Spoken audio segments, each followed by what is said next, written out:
ఈరోజు స్టాక్ న్యూస్లో గమనించినట్లయితే ఐడిఎఫ్సి ఫస్ట్ బ్యాంక్ రిలేటెడ్గా జూలై సెప్టెంబర్ త్రైమాసికంలో పంపిణీ చేయబడిన మొత్తం రుణాల్లో సంవత్సరానికి 21.30% అయితే ఇంక్రీజింగ్ కనబడింది.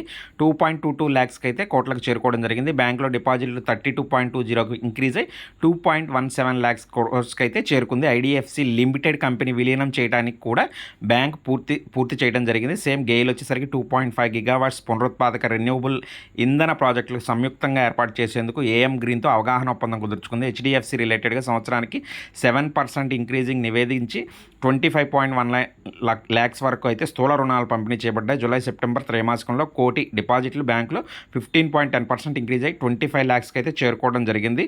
బజాజ్ హౌసింగ్ రిలేటెడ్గా వచ్చేసరికి ప్రైవేట్ ప్లేస్మెంట్ ప్రాతిపదిన రుణం ద్వారా 550 కోట్లు సేకరించనున్నట్లుగా తెలిపింది. ఇష్యూకి 7.56% ఇంట్రెస్ట్ రేటు మరియు 2034 వరకు కాలపరిమితి కూడా ఉండటం జరిగింది.